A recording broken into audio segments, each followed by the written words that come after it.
This influx of asylum seekers is a serious crisis, one that New York City is facing largely on our own. Everybody's concerned about the situation at the ROW Hotel, but there's nothing that can be done because the city of New York doesn't want anybody to get involved with the migrants. So, Alexa for Urban News, and I keep following the information that came out about the migrant crisis that is happening in New York. For some of you who are not aware, right now, New York, called a sanctuary city, who's supposed to receive with open arms migrants who are in need, are facing a real burning problem. Right now, at the southern border in USA, there is thousands of people who are crossing every day to come to have a better life into US. Many of these illegal aliens are being shipped by buses up to New York, where now the city needs to house them in hotels. One of the employees dare to speak out about what he saw so far into the establishment. He was the main whistleblower who shed the light on what is going on and the real reality of what is happening between these four walls of these hotels. Carlos Arianos, former employee of the ROW Hotel, is here to share all the information he found out into the ROW Hotel. Let's hear what he has to say to us. Before we go any further, go over migrantreports.com. You can see our coverage, but you can support our journalism. So go over migrantreports.com. I've been working in this type of work for 5 years, and I live on the border of Texas and Mexico. So when you live next to the border, you get to do all kinds of immigration jobs. There's a lot of immigration work here, and it involves, migrants, the border. Over the years, you get all this experience. So when they started to open up the hotels in New York City, in Chicago, in Philadelphia, Washington, D.C., they started looking for people with actual experience in this field. So that's when they started hiring those of us in Texas, along the border who have worked immigration before, because people in New York have never worked in this type of environment. The whole migrant shelters is new to the city of New York. So the locals from New York City do not know what it's like working in this type of conditions. So they bring those of us with more experience across the country. They brought us over to help out. The decision to speak out was solely based on the conditions.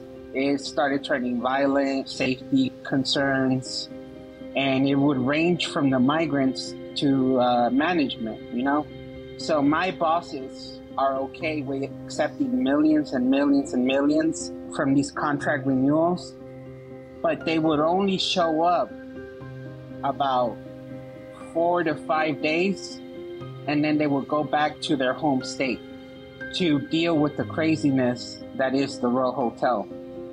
From seeing kids who are drunk at 10 years old, kids, smoking weed, variety of things, people with weapons and hiding them in their rooms, and you can't go in their rooms.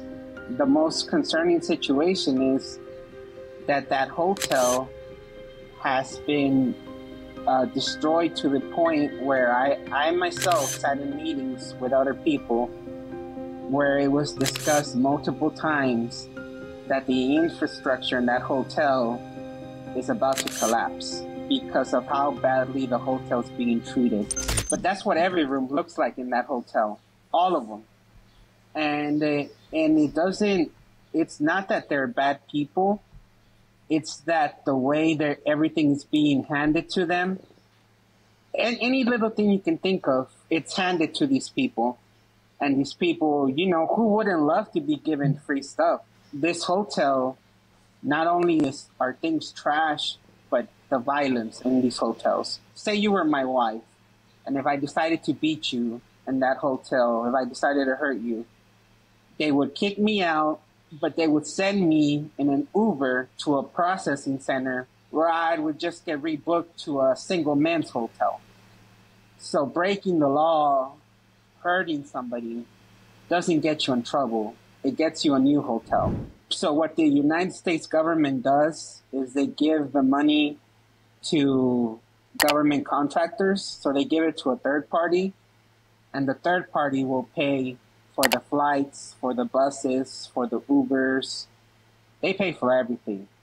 So say someone at the ROW Hotel wants to go to Chicago because A, they have a family member in Chicago who wants to accept them, or B, they want to go to a migrant hotel in Chicago. It's paid for by taxpayer money.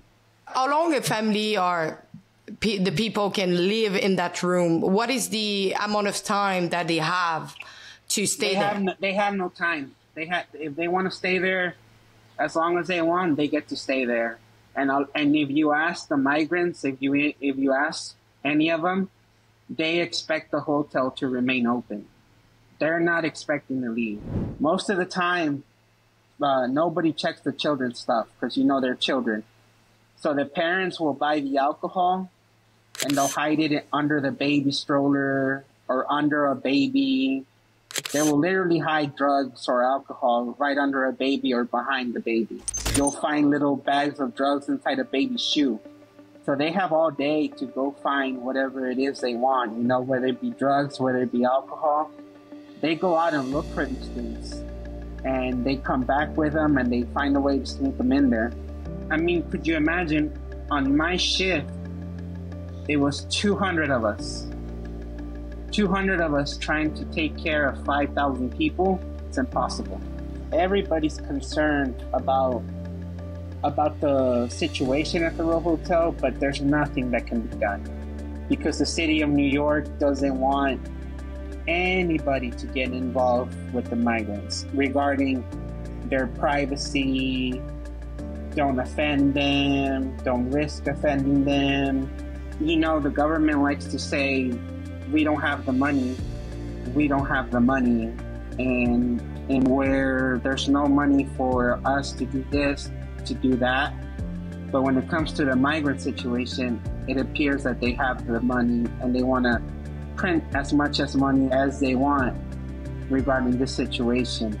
And I'm pretty sure a lot of those homeless people, the majority of them, would appreciate more the assistance than these migrants do. For the most part, people are usually from Central and South America, but recently, since the Biden administration came into office, it's people now from all over the world. And you start seeing just as many people now from across the world than you do from Central America. While you're there, you'll hear there's a woman giving birth on the 26th floor. It's a woman on the 15th floor giving birth. I wish you the best. I'm really sorry, and because I heard that you lost your job. Oh, no. It's no worries, it was my pleasure coming on, and anything else I can help out with, you can always message me. I'm on Twitter. You know how to reach me. And I also want to thank you and your cameraman for going out there. Keep on spreading the word about what's going on at these hotels. So you heard it yourself by Carlos, but it's not the only information he did share with me. He also said to me that employees who work in those facilities are coming from different parts of USA. Not only their flight is being covered, but their own hotel room too. And all this paid by taxpayer money. Thanks, and I hope you enjoy my report.